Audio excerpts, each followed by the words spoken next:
Senhor esteja convosco. Ele está no meio de nós. Proclamação do Evangelho de Jesus Cristo segundo Mateus. Glória a vós, Senhor. Naquele tempo,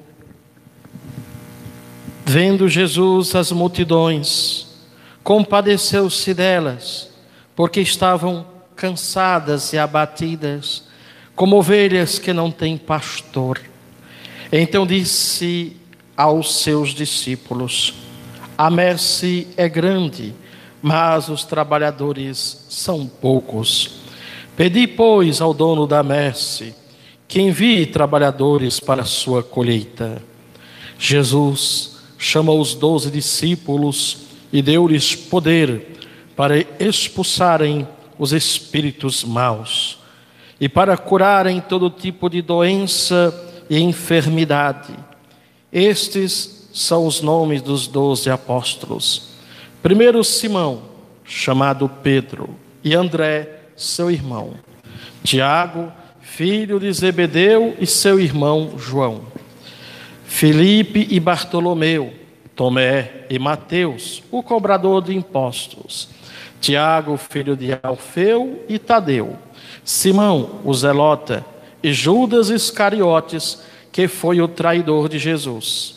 Jesus enviou esses 12 com as seguintes recomendações: não deveis ir aonde moram os pagãos, nem entrar na cidade dos samaritanos.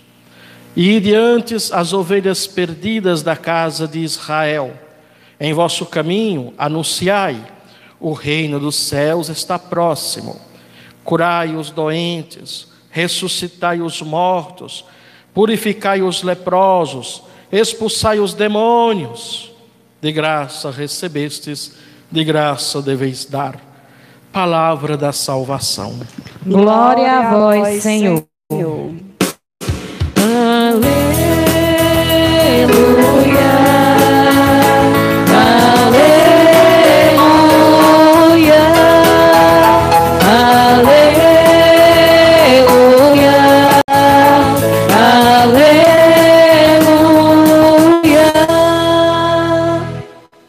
Querido filho, filha de Deus, estamos no 11º domingo do tempo comum. Nós celebramos de maneira assim bem particular, nesta capela, aqui na comunidade Lagoa dos Marcelinos, a festa de São Marcelino, Papa. Este santo trazido para cá, justamente devido à realidade aqui, onde tem muitas pessoas, né, dos Marcelinos, primeiro fundador, né?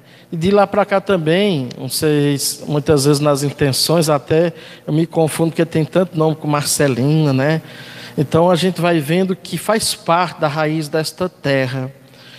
E interessante porque a leitura nos faz justamente chamar a atenção para o valor da memória. Memória que no sentido bíblico e até litúrgico não é simplesmente uma lembrança. Eu estou lembrando isso, eu me lembrei de fulano, me lembrei daquela história. Memória aqui, no sentido bíblico, significa uma atualização, significa trazer para os dias de hoje aquilo que se viveu, para dizer que algo não está morto, mas continua vivo no hoje da nossa história. Inclusive, ao celebrarmos a festa de São Marcelino, você que está na sua casa, com a sua família, infelizmente nesse tempo de pandemia, não foi possível celebrar com aquela multidão de pessoas vindas de tantos lugares distantes, onde se pagam promessas ao nosso querido São Marcelino, onde se fazem promessas, devotos e devotas de tantos lugares. Mas também tem uma vantagem, por meio, né, da pastoral da comunicação, pelo canal YouTube Igreja São José e São Pedro, esta missa pode também chegar a muitos lugares, como vai ficar gravada no nosso canal, para que você depois compartilhe com pessoas queridas que moram em outros lugares distantes, para que todos possam acompanhar a missa da festa de São Marcelino. Uma igreja que está vazia fisicamente, mas uma igreja que se enche espiritualmente da presença de todos vocês, como nós já mostramos durante as novenas e vamos mostrar no final também. Os bancos estão repletos de fotografias de todas as famílias. Pode até mostrar aqui um relance, podem ficar aí mesmo. Aí olha só, o tanto de fotos que nós temos, de família, de pessoas que estão nos acompanhando, estão assistindo. Que coisa linda! Você com sua família está aqui conosco. Estamos rezando por você. E até mesmo por você que não está com a fotografia aqui, mora em outro estado, em outra cidade. Estamos rezando por você. Meu irmão e minha irmã, o convite da palavra de fazer memória, de ser, a gente vê que somos de fato aquela nação que Deus libertou da escravidão. Deus quer que as pessoas não esqueçam este ato libertador. Um povo sem memória, um povo que não liga para a sua história, que não olha para dentro de si, depois fica um povo escravo do que vai acontecendo. Quantas coisas ruins acontecem a nações, a um povo, por se esquecerem dos fatos históricos, do que aconteceu no passado. E aquilo que parece tão antigo, às vezes os mesmos erros se repetem, porque as pessoas não são capazes de aprender com os seus erros do passado ou com os erros dos seus antepassados. Por isso, irmão e irmã, o convite de Deus: olhe para a tua história, veja como eu te libertei, para dizer que assim como eu caminhei contigo lá naquele momento do teu sofrimento, eu quero continuar caminhando contigo neste momento também dos teus sofrimentos. Porque se você ouvir a minha voz, se você guardar os meus mandamentos, é somente isso que Deus quer, que você possa ouvir a palavra de Deus e guardar os seus mandamentos. Guardar no coração significa guardar na vida, praticar. Não é só dizer. Às vezes você pergunta a alguém: qual é a sua religião? Ele diz: eu sou católico. E às vezes não vive. Hoje está cheio de gente que você vê repetindo o nome de Deus toda hora, né? De Deus, e as ações dele estão longe de Deus. Gente que diz que é temente a Deus e diz que é a favor da tortura. Gente que diz que, sabe, eu vi uma pessoa dizendo esses dias assim: em nome de Jesus Cristo é para matar todo mundo. Como é que pode? É contraditório isso. Então, guardar os mandamentos significa mostrar na vida se de fato você guardou ou não. É através da vida, como Nossa Senhora. Tudo que ia acontecendo da vida de Jesus, as pessoas chegavam contando as maravilhas. Diz que Maria guardava tudo isso em seu coração. Ela vivia aquela experiência. Nós estamos vivendo essa experiência. O Evangelho também nos faz a memória de um dia tão bonito que Jesus chegou, olhou para aquela multidão, tanta gente, tantas pessoas, e ele viu que elas estavam assim dispersas, abandonadas, cada uma com os seus machucados, com os seus ferimentos, e ele convidou a que a gente pudesse rezar, pedir ao dono da messe que mande mais operários para a messe. Ele então entendeu que aquele povo, diz o texto, teve compaixão. A compaixão aqui é um termo próprio ligado justamente a Jesus. Esta palavra que não significa, como às vezes a gente diz assim: eu vi aquela situação, deu uma dó de fulano. A pessoa sentiu algo em relação ao outro, mas não foi capaz de agir. Esta compaixão de Jesus, a própria palavra significa sentir com o outro. Você está sofrendo esta dor? Pois acredite, o meu coração está sofrendo esta mesma dor. Não estou só imaginando que você está sofrendo, eu estou sofrendo contigo. E mais do que sofrer, ele se dobra. Neste meio do coração de Jesus também é isso. É um coração misericordioso, é um coração cheio de compaixão, que se dobra diante das nossas misérias para entender e entrar na nossa realidade. Portanto, assim como ele viu aquela multidão no deserto sofrendo, Jesus olha para o deserto em que você e eu e toda a humanidade está atravessando neste momento, esta pandemia, este isolamento social, os desertos que talvez você passe no seu dia a dia, os teus machucados, às vezes uma situação familiar, uma eterna rixa, briga entre você, sua esposa, seu esposo, uma falta de comunicação entre você e seu filho, sua filha, às vezes aquele que perdeu o emprego neste momento, que fica pensando como é que eu vou trazer o pão para dentro do meu lar, da minha casa, aquele que está enfrentando uma doença, por exemplo, uma pessoa hoje me dizia: Padre, reze por esse meu amigo que está internado grave com a Covid-19, ou aquele que está enfrentando um câncer e tantos outros problemas de saúde. O Senhor sente compaixão, e Ele não é alheio às tuas dores, aos teus sofrimentos. Por exemplo, nesse tempo de isolamento, eu tenho dito nas missas e repito, o quanto precisamos rezar para que também não fiquemos doentes em nossas mentes. Há muitas pessoas adoecendo nas mentes, com medo do vírus, de tanto ficar isolado. Aí começa o quê?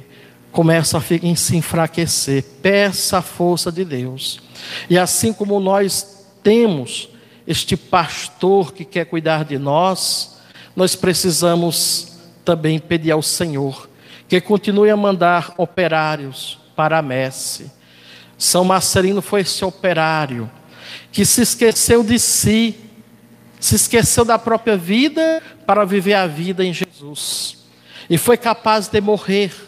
Por isso a cor vermelha, o sangue derramado, como se dizia no início da nossa igreja, que o sangue dos mártires era a semente para os novos cristãos. Quanto mais os imperadores matavam cristãos, mais cristãos apareciam, porque eles viam como era autêntico o evangelho de Jesus Cristo. Hoje mesmo, em oração pessoal, quando eu pensava, eu pedi a Deus assim, eu me coloquei diante de Deus e rezei muito. Primeiro eu rezei por todos aqueles e aquelas que neste dia foram até as igrejas aqui levarem seus dízimos. Pedi que Deus cuidasse de cada dizimista pelo que tem feito pela obra de Deus. Também pedi por mim, para que Ele me desse sabedoria e criatividade, força e saúde para conduzir o povo de Deus. Mas também pedi que Ele continuasse a me enviar pessoas novas para trabalhar em nossas comunidades, em nossas pastorais, em nossos grupos. Nós precisamos de pessoas que não fiquem somente assistindo às missas, mas pessoas que se envolvam e que, como eu vi uma certa vez um pregador, mais do que simplesmente operários, Senhor, manda operário, mas também dá força, faça com que esses operários arregassem as mangas, porque nós temos muita gente na igreja, mas às vezes tem tanta gente parada, que no findar das contas, o padre às vezes conta com pouca gente.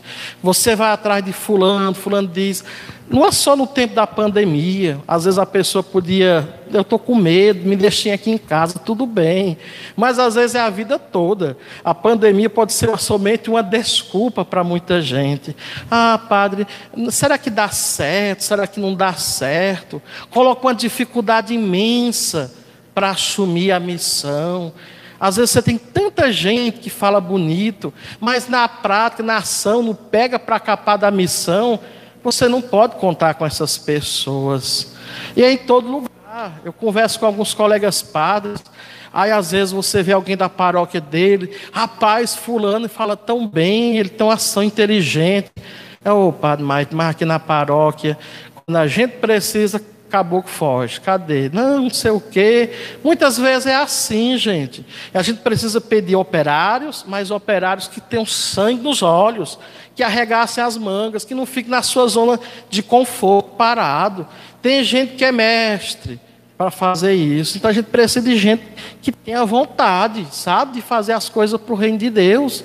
Eu conheço muita gente, e eu até são as que eu mais admiro, diz assim para mim às vezes, uma pessoa, ela deve estar me acompanhando, não vou dizer o nome, eu chamei ela para a igreja, fazer parte de uma pastoral, ela disse assim, olha, conte comigo para tudo, padre, assim, Se for para carregar banco, se for para ornamentar, se for para trabalhar, para lavar. Mas, padre, não me chama para fazer leitura, para pegar no microfone, não. Eu tenho medo, né? Eu disse, tá bom demais. Eu estou precisando de gente que faça. Para falar já tenho demais. Eu quero agora gente que faça.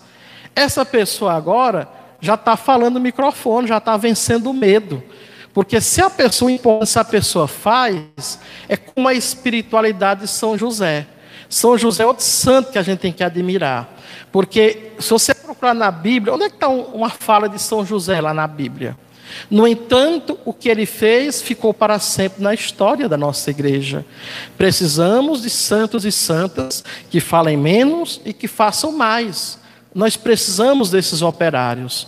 Por isso, irmão e irmã, rezo muito que na festa de São Marcelino, pelo seu sangue derramado em favor do Evangelho, ele providencie para a Igreja de Deus. Que São Marcelino ajude a mim, que sou padre em nome dele aqui, para que mais pessoas em nossas comunidades, em nossas pastorais, apareçam, arregaçam as mangas em favor do Evangelho de Deus.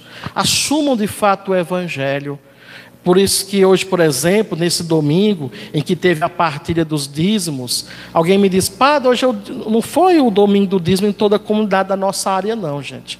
Por exemplo, São José, as comunidades de São José, também a comunidade queimada da Ema, a comunidade do Engano dos Porém, vai ser no próximo domingo. Mas aquelas que tinham costume do segundo domingo do mês, como Lagoa dos Marcelinos, Lagoa Seca, Barro e Santana, foi hoje. As igrejas ficaram abertas e os fiéis foram até a igreja oferecerem seus dízimos. O dízimo também é uma maneira de nós sermos missionários. Neste tempo em que as igrejas ficaram fechadas, em que não se pôde fazer outros movimentos financeiros, não tem coletas, o que é que nós temos? O dízimo. E eu sempre elogio a área pastoral São Pedro, as comunidades aqui de Santana, São José, as comunidades de São José, porque nesse tempo de coronavírus, em vez do dízimo despencar, como eu ouço em muitas paróquias se falar, aqui foi subir, graças a Deus. E graças à partilha de você que está me escutando, você dizimista, nós continuamos fazendo a missão acontecer. Não apenas pagando às vezes as despesas que temos, mas evangelizando, né? Ou seja, para transmitir essa missa, foi preciso investir em internet, né? Foi preciso investir em cabo. Isso é você que ajuda, meu irmão, minha irmã. Portanto, o dízimo é uma ajuda missionária também para a obra de Deus. Inclusive, às vezes, as pessoas ficam, dizendo assim, em relação ao dízimo. Ah, padre, quanto é que se deve? Olha, gente, olha o teu coração. Sabemos que, biblicamente, o dízimo é a 10ª parte, significa 10%. Às vezes, a gente tem católico que fica falando dos evangélicos. Gente, se você não consegue devolver como os irmãos evangélicos devolvem, fica quieto, como diz o caboclo, fica na tua. Se eles conseguem, por que você tem que se perguntar o seguinte, em vez de ficar questionando por que eles conseguem, por que eles devolvem, pergunta por que nós católicos ainda não conseguimos. Às vezes aquele que mais reclama, porque o padre pede, esse padre pede mais. Ah, é porque a igreja faz rifa, a igreja faz bingo. Essa semana eu conversava com as pessoas próximas. Se os católicos devolvessem um dízimo como tem que ser, nós não precisávamos fazer bingos, rifas. Se o padre pede, é porque os católicos ainda não estão devolvendo o dízimo que devem devolver. Porque no dia que os católicos arregaçarem as mangas e devolverem o dízimo que devem devolver, você não vai ver mais padre fazendo rifa, bingo, isso e aquilo. Toda a comunidade, toda a igreja que ainda se faz isso, é sinal de que o dízimo ainda não é suficiente. Eu, pessoalmente, conheço muitos padres e leigos que sonham com a comunidade que o dízimo é o suficiente para manter a evangelização. E que não precisa mais de outros movimentos financeiros. Se você está me escutando, pensa nisso. Um dia, uma senhora disse assim para mim, padre, eu sou contra a rifa. Eu disse, eu também. Ela se assustou, ela esperava que eu fosse defender. Eu disse, eu também. Agora, pensa aqui comigo. Às vezes o que entra na comunidade e na paróquia, mal dá para resolver as pendências. E quando você vai levantar uma sacristia, vai levantar uma parede, vai pintar a igreja, se aquilo que entra por mês não dá de conta, como é que vai fazer? Tem que fazer um movimento. Se todos os católicos devolvessem um dízimo melhor, eu nem diria que devolvam o dízimo bíblico, como está lá, em São José e nas comunidades de São José, conheço muitos que já devolvem o dízimo bíblico. Mas se pelo menos melhorassem o seu dízimo, com certeza a gente chegava lá. Eu rezo muito para que também este milagre aconteça na sua vida. A partir de hoje, você que está me vendo, me escutando aqui ao vivo, você que vai ver o vídeo depois, pergunte a si mesmo, qual é o meu dízimo? Eu sei que para aquele que me conhece da comunidade, às vezes é mais difícil. Mas é interessante como o povo escuta os padres de outros lugares. No ano passado, o padre Reginaldo falou do dízimo, naquele programa que ele transmite para o Brasil inteiro. E é interessante que muitos me procuraram e alguns disseram assim.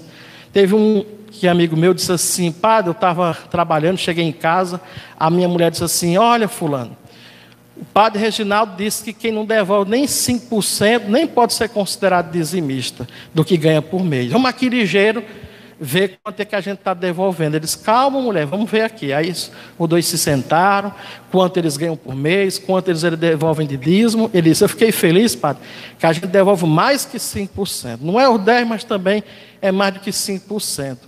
E escutei isso de muitas outras pessoas que melhoraram seu dízimo porque ouviram o padre Reginaldo falar.